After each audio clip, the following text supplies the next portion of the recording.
আমার বাচ্চারা মোমো অনেক বেশি পছন্দ করে, তো সেদিন ওদের জন্য আমি এই ক্যান্ডি শেপ মোমোগুলো বানিয়েছিলাম। শুরুতে চিকেনের একটা ব্রেস্ট পিস কিমা করে নিয়েছি, তারপর এর মধ্যে দিয়েছি বেশ খানিকটা পেঁয়াজ কুচি, পেঁয়াজগুলো একদম মিহি করে কুচি করেছি। দিয়েছি কাঁচামরিচ কুচি, 1 টেবিল চামচ আদা রসুন বাটা, 1 টেবিল চামচ ব্ল্যাক পেপার, 1.5 টেবিল চামচের মতো সয়া সস, 1 টেবিল চামচ সয়াবিন তেল, অল্প সামান্য লবণ দিয়ে সবকিছু আমি খুব ভালোভাবে মাখিয়ে নিয়েছি।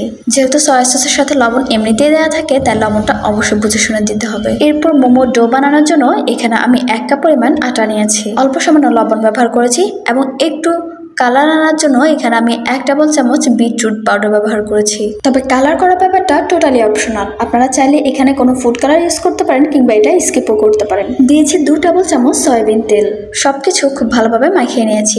তারপর একদম ফুটন্ত গরম পানি দিয়ে ডোটা আমি রেডি করে নিয়েছি। মোমোর ডোটা যদি গরম পানি দিয়ে ধরেন তাহলে দেখবেন সেক্ষেত্রে মোমোর উপরের লেয়ারটা খুবই সফট হবে। ডো রেডি করা হলে আমি এটা কয়েকটা ভাগে ভাগ করে নিয়েছি। তারপর প্রতিটা ভাগ করা অংশ দিয়ে একদম পাতলা করে রুটি বেলে নিয়েছি। এরপর এই রুটিটা আমি স্কোয়ার শেপে কেটে নেব। যেহেতু আমি আগে বলেছি যে আজকে আমি ক্যান্ডি শেপ মোমো বানাবো, রুটির চারপাশ সমানভাবে কেটে নেওয়া হলে এরপর পুরো রুটিটা আমি আরও কয়েকটা ভাগে কেটে নিয়েছি। যাই হোক, আমার কাছে মনে হয় এই ব্যাপারটা আপনারা একটু খেয়াল করলে খুব ভালোভাবে বুঝতে পারবেন।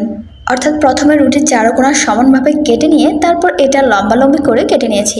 এরপর পুরো রুটিটা আমি আবারও মাঝখান দিয়ে 2 ভাগ করে কেটে নিয়েছি। এর আগে আমি অনেক মোমোস বানানোর রেসিপি শেয়ার করছি, কেন জানি আমার মোমো খেতে খুবই ভালো লাগে, তাই এই রেসিপিটা আপনাদের সাথে বারবার শেয়ার করা হয় এবং আমার সাথে সাথে আমার বাচ্চারাও মোমো খেতে খুবই পছন্দ করে।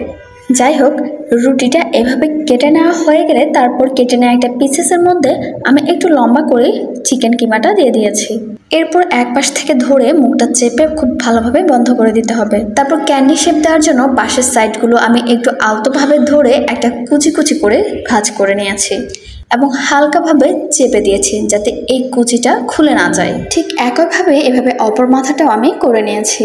দেখতে পেলেন এই কাজটা আমি কিভাবে করেছি এবং এই পদ্ধতিতে সবগুলো মোমো আমি এই একইভাবে ক্যান্ডি শেপ দিয়ে নিয়েছি। সবগুলো মোমো আমাদের বানানো শেষ, এখন স্টিম করার পালা। মোমো ভাপানোর জন্য আমি স্ট্রেনারে আগে একটু তেল ব্রাশ করে নিয়েছি, তারপর একে একে মোমোগুলো দিয়ে ঢাকনা দিয়ে কভার করে দিয়েছি। ব্যাস, মোমোগুলো ভালোভাবে স্টিম হওয়ার পরই আমি চুলা থেকে নামিয়ে নিয়েছি। আজকে এই ক্যান্ডি শেপ মোমোগুলো আমি সার্ভ করেছি হট চিলি অয়েল সস দিয়ে।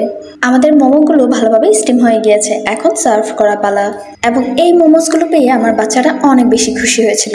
তো আজকের ভিডিওটি আপনাদের কেমন লেগেছে সে বিষয়ে আপনার মতামত জানাতে পারেন এবং পরবর্তীতে নতুন নতুন আরও অনেক ভিডিও পেতে আমার ফেসবুক পেজ ফলো দিয়ে রাখতে পারেন কিংবা আমার ইউটিউব চ্যানেল সাবস্ক্রাইব করে আমার সাথেই থাকতে পারেন। ইনশাআল্লাহ দেখা হচ্ছে পরবর্তী কোনো ভিডিওতে। সবাই ভালো থাকুন, সুস্থ থাকুন। আল্লাহ হাফিজ, আসসালামু আলাইকুম।